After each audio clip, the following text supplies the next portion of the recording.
एभली रोगरू वर्तिबा सहज नुहे। कोटिए कोटिए लोक ही एभली मारात्मक रोग सह लड़ी जीवन जीति पारती। कैंसर जे केते मारात्मक ताहा अनुमान करिहेब नाही। सर्वस्व चली जाए पछे किंतु रोग भल हुए नाही। पृष्ठपृष्ठ मनिषटिए किछि दिन मध्यरे कंकाळ सार पलटि जाए। एभली एक कष्टदायक कहानी आज आसी आम पाखरे पहुंची। जो परिवार रे जणे नुहे दुई दुई जण कैंसर रे पीड़ित। देखंतु शिव और जानकी ए जंत्रणादायक कहानी। कर्क भली एक मारात्मक रोग किभली मनीष को सर्वशांत करे ताहा देखा मिली आठबाटिया ग्रामर शिव बेहेरा और तांको पत्नी जानकी बेहेरा निकटरे। तांकर परिवार गले 4 जण। सी 1.5 वर्ष है कर्कट रोग रे पीड़ित होई केन्द्रापड़ा कर्कट मेडिकल चिकित्सा होई वर्तमान अर्थबाधक रे पड़ी मुंडरे हाथ दे बसी किए तांकू सहायतार हाथ बढ़ेब से आशा और भरोसा रे से माने चातक भली चाहि रहिछंती।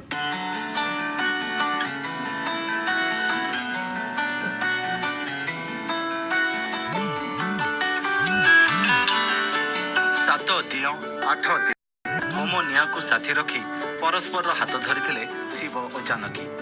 कथा देइथिले 7 जन्म पाई साथी हेबे, सबु सुख दुख एकाठी बांटिबे। आउ आजी सही समय आसी पहुंची जाइछि।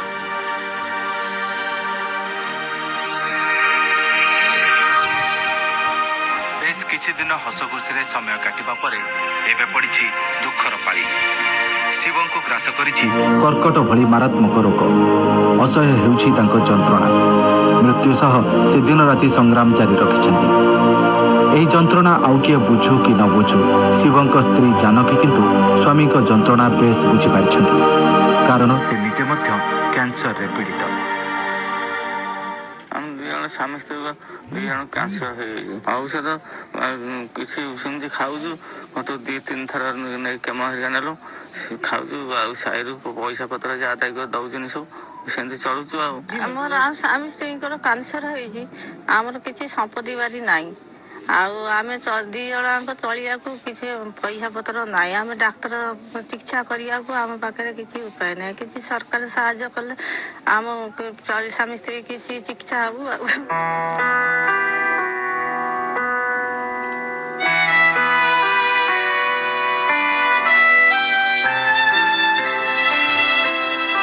मारात्मक कर्कट रोगर जंतारे गोटे परिवार 2 सदस्य। किए बांटिब कहार कष्ट ताहा कहिबा मुश्किल। केन्द्रापड़ा जिला मार्साघाई ब्लॉक अंतर्गत आठबाटिया गाँव में रुहंती शिव बेहेरा परिवार।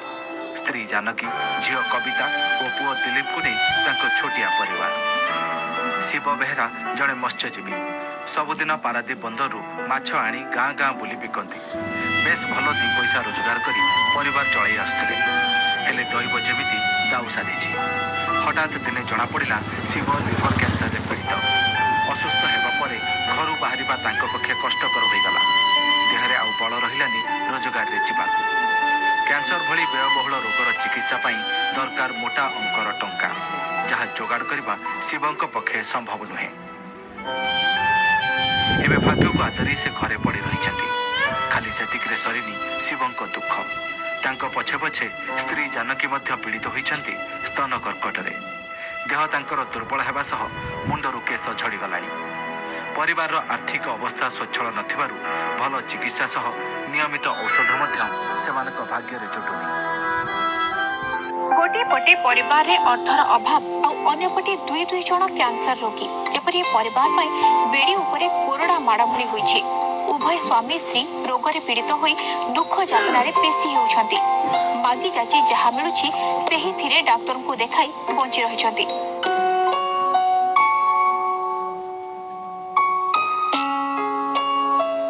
कैंसर रे पीड़ित होई प्राय 1.5 वर्ष हेलानी कटक स्थित आचार्य हरिहर कर्कट रोग प्रतिष्ठान में चिकित्सित हेउछंती स्वामी स्त्री। डाक्तर को कहिबा मुताबक 2 जनक शरीर रे बिना अस्त्रोपचार रे रोगर निराकरण होई परिबो नाही। अस्त्रोपचार व्ययबहुल होइथिबारु भाग्य को आदरी घरे पड़ी रहिछंती पति पत्नी। घरर मुरबी कैंसर रे पीड़ित हेला परठू रोजगार मध्यम बंद होई जाइछि। ପାଖରେ ଥିବା ମାତ୍ର 1.5 ଗୁଣ୍ଠ ଜମି ଚିକିତ୍ସା ପାଇଁ ବିକ୍ରି କରି ଏବେ ଅର୍ଥଶୂନ୍ୟ ହୋଇପଡ଼ିଛନ୍ତି ଶିବ। ସରକାରୀ ସହାୟତାରେ ଏହି ପରିବାରକୁ ମିଳୁଥିବା ରାସନ କାର୍ଡ ଦ୍ୱାରା ପେଟକୁ ଦାନା ଯୋଗାଡ଼ ହେଉଛି, ନହେଲେ ମାଗି ଯାଚି ଯାହା ମିଳୁଛି ସେଥିରେ କଷ୍ଟେ ମଷ୍ଟେ ଚଳୁଛନ୍ତି। ସେପଟେ 2 ପିଲାଙ୍କ ପଢ଼ା ପ୍ରାୟ ବନ୍ଦ ହୋଇଗଲାଣି। ଝିଅ କବିତା ପାଠ ଛାଡ଼ି ଚୁଲି ସମ୍ଭାଳିଛି, ଆଉ ପୁଅ ଦିଲ୍ଲୀପ +2ରେ ପାଠ ପଢ଼ୁଥିଲେ ମଧ୍ୟ ନିୟମିତ କଲେଜ ଯାଇପାରୁନାହିଁ। 2 ପିଲାଙ୍କ ବୟସ ସେତେ ବି ହୋଇନି ଯେ ବାପା ମାଙ୍କ ଚିକିତ୍ସା ପାଇଁ ଟଙ୍କା ଯୋଗାଡ଼ କରିପାରିବେ। ତେଣୁ ସରକାରୀ ସହାୟତାକୁ ଅନେଇ ବସିଛନ୍ତି ଶିବ ଓ ଜାନକୀ। ଆଜ୍ଞା ସେ ରିପୋର୍ଟ ଆସିଲା କ୍ୟାନ୍ସର ବୋଲି, ଆଉ ସେ ଟ୍ରିଟମେଣ୍ଟ ହେଉଥିଲେ, ଏମିତି ଟ୍ରିଟମେଣ୍ଟ ହେବା ପରେ କ୍ୟାନ୍ସର ହେଲା। କ୍ୟାନ୍ସର ବୋଲି ରିପୋର୍ଟ ମିଳିଲା। କେଉଁ ଟ୍ରିଟମେଣ୍ଟ ହେଇଥିଲା? ହଁ, କଟକରେ। ତାପରେ ଔଷଧ ପତ୍ର ଏମିତି ଖାଉଥିଲେ, ଏମିତି ହେବା ଭିତରେ ପଇସା ପତ୍ର ଅଭାବ ଅସୁବିଧା ଯୋଗୁଁ ସେ ଜମି ଥିଲା ଯେତିକି 1.5 ଗୁଣ୍ଠ ଖଣ୍ଡେ ସବୁ ବିକିକିରି ସେ ବି ଔଷଧ ପତ୍ର ଖାଇଲେ। ଔଷଧ ଏବେ ବି ବହୁତ ଅସୁବିଧାର ସମ୍ମୁଖୀନ, ଚଳିବା ପାଇଁ ବି ବହୁତ ଅସୁବିଧା। ଗୋଟିଏ ଝିଅଟି, ଆଉ ପୁଅ ବି ପାଠ ପଢ଼ୁଥିଲା, ପାଠ ପଢ଼ା ବି ବାପା ମାଆଙ୍କ ଚିନ୍ତାରେ ପାଠ ପଢ଼ା ଛାଡ଼ିଦେଲା। ଆମର କହିବା କଥା ହେଉଛି ଯେ ଆପଣ ସାହାଯ୍ୟ, ଗଭର୍ଣ୍ଣମେଣ୍ଟ ସାହାଯ୍ୟ ଟିକେ କଲେ ସେମାନେ କେମିତି ଉପକୃତ ହେବେ, ସେମାନେ ଦେହ ଟଙ୍କା ରୋଗରେ ଯେଉଁ ପୀଡ଼ିତ ହେଉଛନ୍ତି ସେମାନେ କେମିତି ଆରୋଗ୍ୟ ହେବେ ବୋଲି ଆମେ ଗଭର୍ଣ୍ଣମେଣ୍ଟ ପାଖରେ, ଆମେ ସରକାର ପାଖରେ ଟିକେ ନିବେଦନ କରୁଛୁ। ଶିବଙ୍କ ପରିବାରର ସମସ୍ୟା ନେଇ ଆମ କଳିଙ୍ଗ ବନ୍ଧୁ ଟିମ୍ ପହଞ୍ଚିଥିଲା ସ୍ଥାନୀୟ ସରପଞ୍ଚ ଓ ମାର୍ଶାଘାଇ ବିଡିଓଙ୍କ ପାଖରେ। ସରପଞ୍ଚଙ୍କ ତରଫରୁ ଶିବଙ୍କୁ କିଛିଟା ସହାୟତା ମିଳିଛି, ଯାହା ସମୁଦ୍ରକୁ ଶଙ୍ଖେ। ସେପଟେ ଜିଲ୍ଲାପାଳ ଓ ଜିଲ୍ଲା ଚିକିତ୍ସାଧିକାରୀଙ୍କୁ ଅବଗତ କରାଇ ମୁଖ୍ୟମନ୍ତ୍ରୀଙ୍କ ରିଲିଫ ପାଣ୍ଠିରୁ ସହାୟତା ଯୋଗାଇ ଦେବେ ବୋଲି ପ୍ରତିଶ୍ରୁତି ଦେଇଛନ୍ତି ବିଡିଓ। ମୁଁ ଏ ଖବର ଶୁଣିଲା ପରେ ମୁଁ ତାଙ୍କ ଘରକୁ ଯାଇଥିଲି। ଆମର ଗୋଟେ relief fund, sarpanch relief fund ଖୋଲା ହେଇଛି। ମୁଁ ତା ଦେହରୁ 500 ଟଙ୍କା ଦାନ କରିଥିଲି। ଆଉ ଆମର ବିଧାୟକ ବିଡିଓ ସମସ୍ତଙ୍କୁ ଅବଗତ କରିଛି। ତାଙ୍କୁ ବି କଲେକ୍ଟର ବିକାଶ ଯେଉଁ ହେଉଛି, କଲେକ୍ଟର ବିକାଶ ତାକୁ କହିଥିଲି, ସେ ଯାଇ ପହଞ୍ଚିଥିଲେ। ତାକୁ କଲେକ୍ଟର ରିଲିଫ ଫଣ୍ଡରୁ 10,000 ଟଙ୍କା ତାକୁ ଦିଆହେଇଛି। ତ ମୁଁ ଆପଣମାନଙ୍କ ଜରିଆରେ ଯେଉଁଟା ଜାଣିବାକୁ ପାଇଲି, ଉଭୟ ସ୍ୱାମୀ ସ୍ତ୍ରୀ ଯେହେତୁ କ୍ୟାନ୍ସର ପ୍ରପୀଡ଼ିତ, ତେଣୁ ଜାଣିବାକୁ ପାଇଲା ପରେ ମୁଁ ନିଶ୍ଚିନ୍ତ ଶୀଘ୍ର ପଦକ୍ଷେପ ନେବି। ଏ ବାବଦରେ ମୁଁ ଜିଲ୍ଲା ମୁଖ୍ୟ ଚିକିତ୍ସା ଅଧିକାରୀ ଏବଂ ଜିଲ୍ଲାପାଳଙ୍କ ଦୃଷ୍ଟିକୁ ଆଣିବି ଏବଂ ତାଙ୍କ ଦରଖାସ୍ତ ପାଇଲା ପରେ ତା ଉପରେ କେମିତି ସହାୟତା ମଞ୍ଜୁର କରାଯାଇପାରିବ ତୁରନ୍ତ ପଦକ୍ଷେପ ଗ୍ରହଣ କରିବି। କେନ୍ଦ୍ରାପଡ଼ା ଜିଲ୍ଲା ଆଠବାଟିଆ ଗାଁରୁ ସରୋଜ ପରିଡ଼ାଙ୍କ ରିପୋର୍ଟ, କଳିଙ୍ଗ ଟିଭି। କ୍ୟାନ୍ସର ପୀଡ଼ିତ ଏହି ଦରିଦ୍ର ଦମ୍ପତିଙ୍କୁ ସାହାଯ୍ୟ କରିବାକୁ ଚାହୁଁଥିଲେ ଏହି ଠିକଣାରେ ଯୋଗାଯୋଗ କରନ୍ତୁ।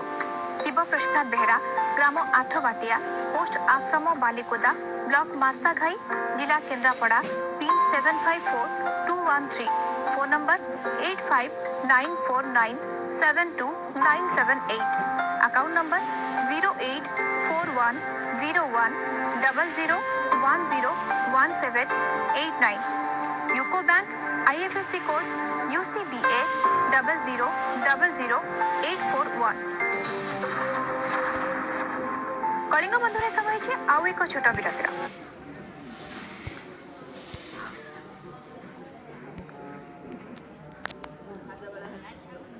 तू तो जाइलु बादाम काम कर से कम कम मुझे पुरुलु तू पलिया पलिया मुझे करचा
କୁଲା ନାଇଁ କୁଲା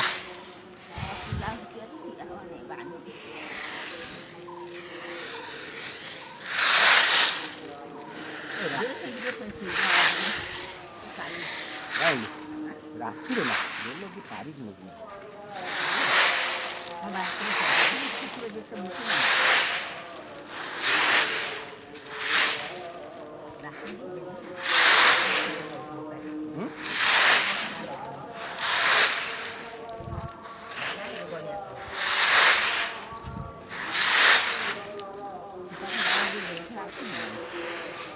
ରାସ୍ତା ଢେର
ଜଗନ୍ନାଥ ତାକୁ ସିଏ ପର ମାର୍ଗ ଦର୍ଶକ